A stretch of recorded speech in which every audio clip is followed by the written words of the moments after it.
Do you remember that one toy you loved as a kid? The one that suddenly disappeared?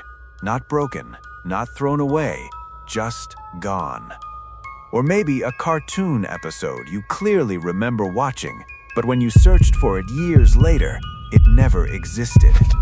Tonight, we're diving into the disturbing world of lost toys and forgotten media.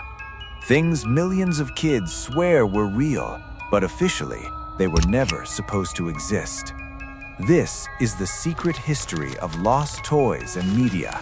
And once you hear these stories, your childhood might not feel so safe anymore. In the late 80s and 90s, toy companies were releasing new products non-stop. Action figures, dolls, electronic pets, talking toys. But some of these toys didn't just fail, they vanished. Parents across the United States reported the same strange pattern. A toy would be bought, played with for weeks, sometimes even obsessed over. Then one day, it would disappear. No broken parts, no trash, no memory of throwing it away. Just an empty space where it used to be. One of the most disturbing cases involved a talking plush toy that was sold briefly in the early 90s. Kids claimed it would whisper phrases that were not listed on the box, not recorded lines, not glitches, new sentences. Things like, "Don't tell them, they're watching, stay awake."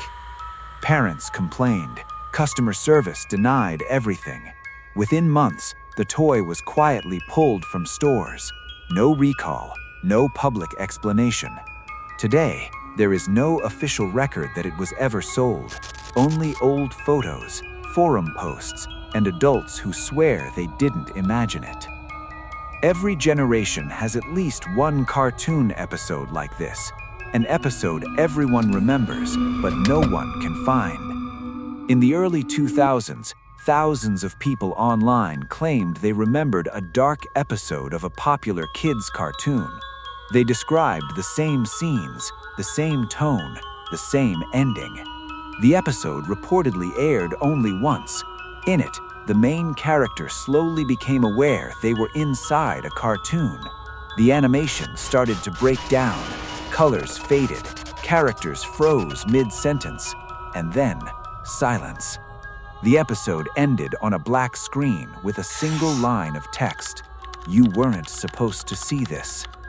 TV networks denied it ever aired. The creators said it was never written. But here's the unsettling part.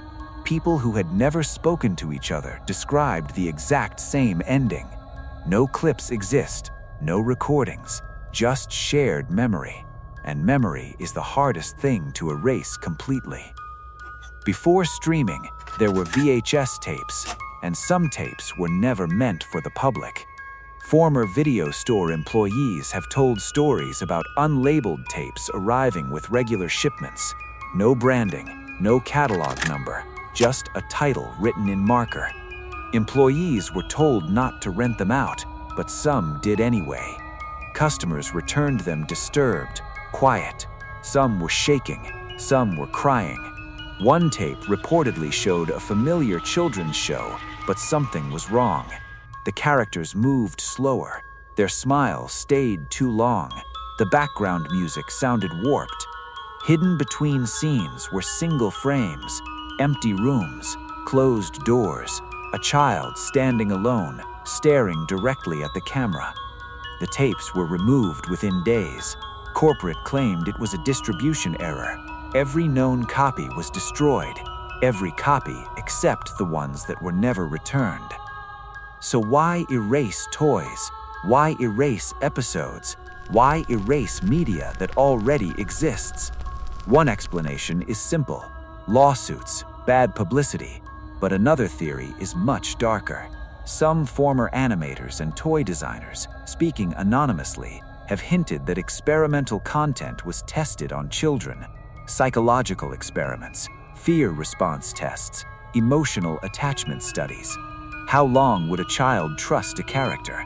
How much fear could be introduced before they noticed? When parents started asking questions, the evidence was wiped out. Not hidden, destroyed. Because the scariest thing isn't monsters, it's realizing someone might have been watching how you reacted as a child. Maybe your lost toy really was thrown away. Maybe that episode never existed. Maybe it's all just false memory. But ask yourself this: why do so many people remember the same things, the same way, with the same details? And why do these memories feel heavier than normal nostalgia, like something you weren't meant to remember, but did anyway? So tonight, when you think about your childhood, that missing toy, that strange show, that moment that never made sense, ask yourself one question: was it really lost, or was it erased?